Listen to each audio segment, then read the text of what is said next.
Vincent Malloy is 7 years old. He's always polite and does what he's told. For a boy his age, he's considerate and nice. But he wants to be just like Vincent Price.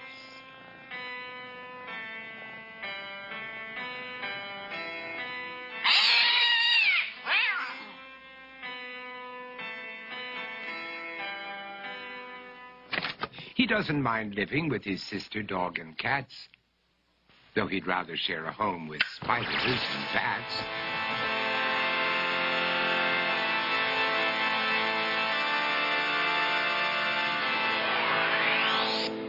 There he could reflect on the horrors he's invented and wander dark hallways alone and tormented.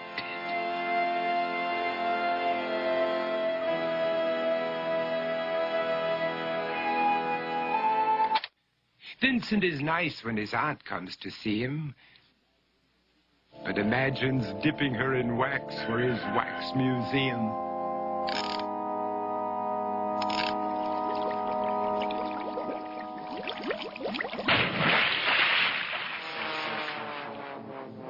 He likes to experiment on his dog, Abercrombie, in the hopes of creating a horrible zombie. So he and his horrible zombie dog could go searching for victims in the London fog.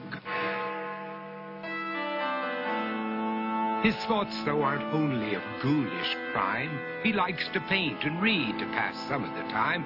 While other kids read books like Go, Jane, Go, Vincent's favorite author is Edgar Allan Poe. One night, while reading a gruesome tale, he read a passage that made him turn pale. Such horrible news he could not survive, for his beautiful wife had been buried alive. He dug out her grave to make sure she was dead, unaware that her grave was his mother's flower bed. His mother sent Vincent off to his room. He knew he'd been banished to the Tower of Doom, where he was sentenced to spend the rest of his life alone with the portrait of his beautiful wife. While alone and insane, encased in his tomb, Vincent's mother burst suddenly into the room. She said, "If you want to, you can go out and play. It's sunny outside and a beautiful day."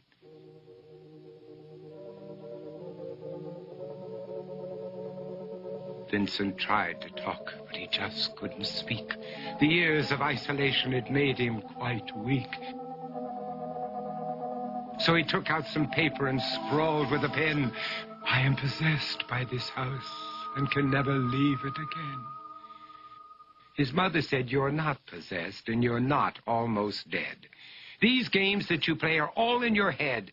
You're not Vincent Price, you're Vincent Malloy. You're not tormented or insane, you're just a young boy. You're 7 years old and you are my son. I want you to get outside and have some real fun." Her anger now spent, she walked out through the hall.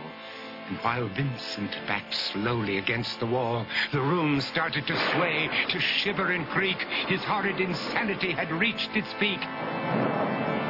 He saw Abercrombie, his zombie slave, and heard his wife call from beyond the grave. She spoke from her coffin and made ghoulish demands, while through cracking walls reached skeleton hands. Every horror in his life that had crept through his dreams swept his mad laughter to terrified screams. To escape the madness, he reached for the door, but fell limp and lifeless down on the floor.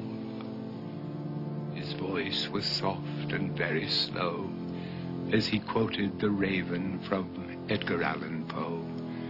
"And my soul from out that shadow that lies floating on the floor shall be lifted nevermore."